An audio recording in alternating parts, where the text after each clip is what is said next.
యెషయా గ్రంథము 48వ అధ్యాయము 17వ వచన చివరి భాగాన్ని చదువుకుందాం. నీవు నడవవలసిన త్రోవను నిన్ను నడిపించుదును. ఈ రోజున చాలామంది వారి జీవితాలను ఎలా నడిపించుకోవాలో అర్థం కాక, వారి కుటుంబాలను ఎలా నడిపించుకోవాలో అర్థం కాక, జీవితాలను పాడు చేసుకుంటూ బ్రతుకులను నాశనం చేసుకుంటున్న వారు చాలామంది ఉన్నారు.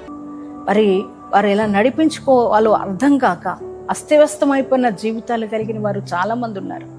కానీ దేవుడు అంటున్నాడు, నువ్వు ఎలా నడిపించుకోవాలో నీ జీవితాన్ని నీకు అర్థం కావట్లేదు కనుక నేను నిన్ను నడిపిస్తాను అని చెప్పి దేవుడి రోజు నీకు వాగ్దానం ఇస్తున్నాడు.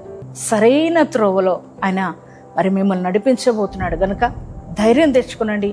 ఈ వాగ్దానాన్ని బట్టి యేసయ్యను నమ్మండి. యేసయ్య ఇంత శ్రేష్టమైన వాగ్దానం నాకు ఇచ్చావు, థ్యాంక్ యూ డాడీ అని చెప్పి యేసయ్యకు థ్యాంక్స్ చెప్పండి. ఈ వాగ్దానం రిసీవ్ చేసుకోండి. ఎంతమంది ఈ వాగ్దానం రిసీవ్ చేసుకున్నారు, మీ అందరి జీవితాల్లో ఈ వాగ్దానం నెరవేర్చబడును గాక.